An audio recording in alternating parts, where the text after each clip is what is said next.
Number one, Azane Kaka number one. Bonjour et bienvenue à tous.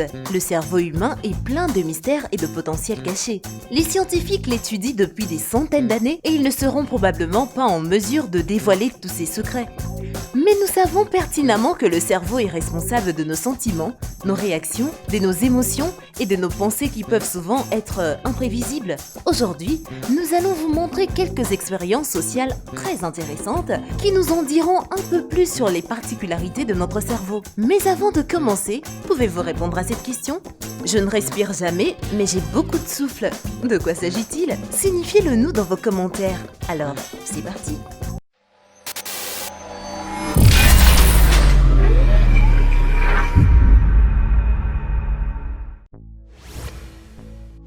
Et surtout, n'oubliez pas d'aimer et de vous abonner pour ne rater aucune de nos vidéos. 5 jours d'isolement. Combien de fois nous retrouvons-nous seuls dans le monde d'aujourd'hui ? En gros, jamais. Quand nous ne sommes pas avec des gens, nous avons nos téléphones et nos ordinateurs, nous regardons des émissions de télévision, nous continuons à faire défiler les nouvelles sur les médias sociaux, nous suivons la vie de nos blogueurs préférés, et dans l'ensemble, nous ne sommes presque jamais seuls avec nos pensées, sauf peut-être avant d'aller au lit. C'est ainsi qu'une chaîne britannique a commencé à mettre en place une expérience sociale intéressante. L'idée du spectacle était que 5 volontaires devaient passer 5 jours à l'isolement. Ils ne pouvaient apporter que 3 effets personnels et non électroniques. En plus, bien sûr, il y avait assez de nourriture dans la salle. Il est bien connu que l'isolement est particulièrement redouté par les détenus. En règle générale, c'est une punition pour ceux qui ont été particulièrement méchants. Les psychologues ont depuis longtemps prouvé l'effet négatif que de telles mesures ont sur la santé des gens. Mais il semble que c'est particulièrement nocif pour les gens d'aujourd'hui parce que nous avons complètement oublié comment faire face à la solitude. Les résultats de l'étude l'ont confirmé. Seulement 3 sur 5 ont atteint la finale. L'une des participantes, Charmaine, 28 ans, voulait prouver qu'elle n'était pas très exigeante. Malheureusement, elle a échoué et n'a réussi à rester seule que 4 heures sur 120. Elle n'est là que depuis quelques heures et la réalité commence à la toucher.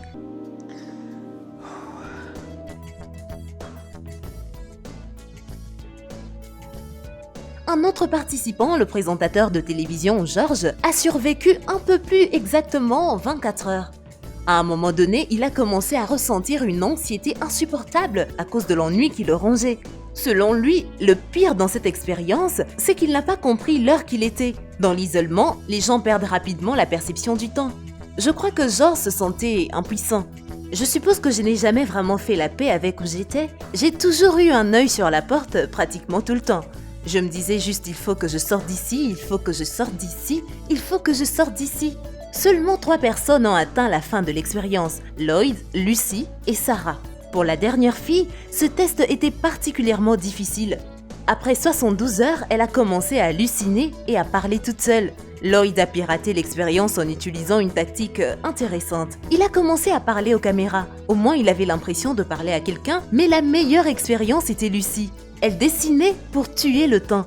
Nous dirions donc que l'art est le meilleur moyen de trouver la paix avec soi-même.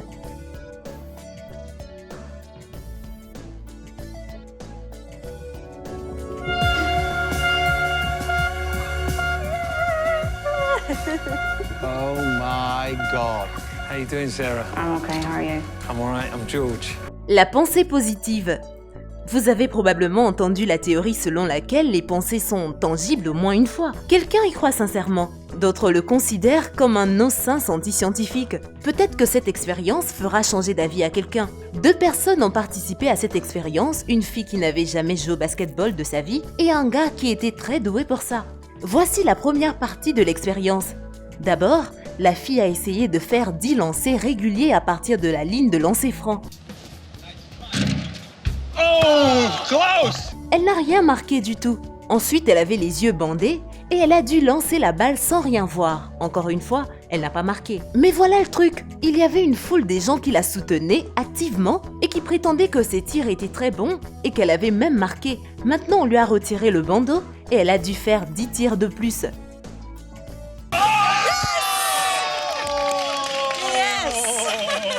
Ce qui s'est passé alors, c'est qu'elle s'est améliorée au basketball comme par magie et a marqué 4 fois sur 10. C'est peut-être une coïncidence, mais voyons comment s'est déroulée l'expérience pour l'expert en basketball qui marque normalement 9 lancers sur 10. Dès qu'il a eu les yeux bandés, la foule a commencé à le huer, lui disant qu'il n'était pas bon à ça. Juste 2 lancers à l'aveugle sous la désapprobation bruyante de la foule et le gars a perdu complètement confiance en lui. Regardez-le. Et puis il est de retour sans masque sur terrain, avec le ballon qu'il manie habituellement si bien, mais il le rate à chaque fois. L'implication est évidente, non ? Restez à l'écart des gens qui ont une mentalité négative. Ils affectent directement vos performances. Le regard intense. Vous connaissez ce sentiment quand quelqu'un vous regarde par derrière ? En règle générale, le regard de quelqu'un cause l'inconfort, vous rend vulnérable et ennuyé. Les producteurs de cette émission ont donc décidé de voir comment les clients d'un salon de coiffure réagiraient à la tension accrue des autres, plus exactement de tout le monde dans la salle. Comme on pouvait s'y attendre, la réaction des clients a été plutôt intense. Les premiers participants à l'expérience n'ont pas pu résister à la pression pendant plus de 2 minutes. La deuxième victime, un peu plus âgée, a mieux géré la situation, mais il était définitivement tendu. Don't be shy. Alright, nobody knows that commercial. No, I'm not nervous, don't worry about it. I usually start sweating like this. Pourquoi les regards des autres nous dérangent-ils à un point de provoquer des puissantes réactions physiques ? Eh bien, c'est très simple. Regarder silencieusement une autre personne est la façon non verbale de lui dire qu'elle a fait quelque chose de mal. Cette façon de communiquer remonte à l'époque où les gens n'avaient pas de langue orale. Réaliser que vous avez fait quelque chose de mal augmente votre niveau de stress. Votre corps commence à produire de l'adrénaline et du cortisol.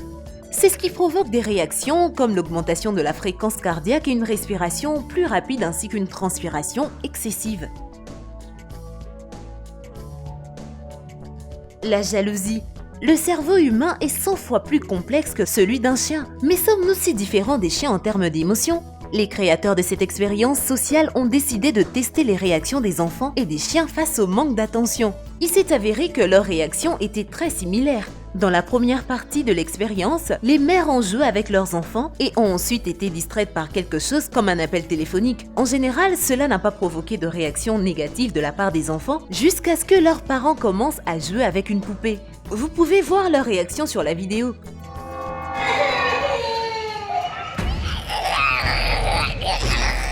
Non seulement les enfants se sont mis à pleurer de façon incontrôlable, mais ils ont aussi été agressifs envers leurs rivaux inanimés. La deuxième partie de l'expérience était similaire à la première. Seulement, au lieu d'enfants, il y avait des chiens et au lieu d'une poupée, il y avait un énorme chien jouet. Qu'est-ce que vous en pensez ?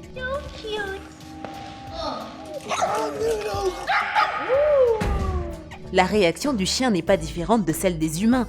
Jalousie incontrôlable. Qui sait combien d'émotions semblables d'entre eux que ces créatures ont ?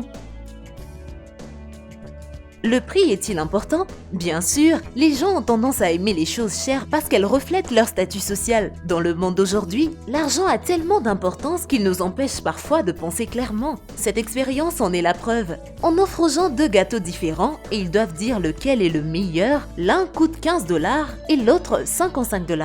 Les bénévoles ont accepté d'aider les propriétaires de pâtisseries prétendument amateurs et de commenter en détail le goût de chaque gâteau.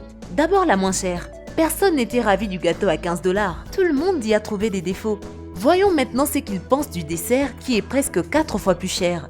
Les participants ont affirmé qu'il y avait beaucoup plus de crème dans le gâteau coûteux. C'était plus moelleux et meilleur dans l'ensemble, mais tout n'était pas si simple. Comme vous l'avez déjà deviné, ces 2 gâteaux sont absolument identiques. Ils ont la même quantité d'ingrédients et ont été cuits dans le même four. Mais les dégustateurs continuent d'insister sur le fait que le deuxième gâteau a été cuit différemment. Mais comment peuvent-ils en être si sûrs ? Bien sûr, c'est à cause du prix. Malheureusement, notre cerveau peut facilement être piégé. Cela nous fait croire que les boulangers des gâteaux les plus chers utilisent des ingrédients des meilleures qualités, en plus grande quantité, qui travaillent davantage sur la recette et qu'ils sont simplement des meilleurs ouvriers. Vous obtenez ce pourquoi vous payez, non ? On n'en serait pas si sûr, n'est-ce pas ? En tout cas, c'est une bonne raison de penser à nos habitudes de consommation.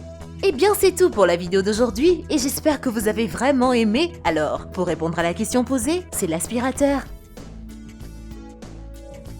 Eh bien, merci d'avoir suivi cette vidéo et surtout, n'oubliez pas d'aimer et de vous abonner pour ne rater aucune de nos vidéos. Quant à moi, je vous dis bye bye.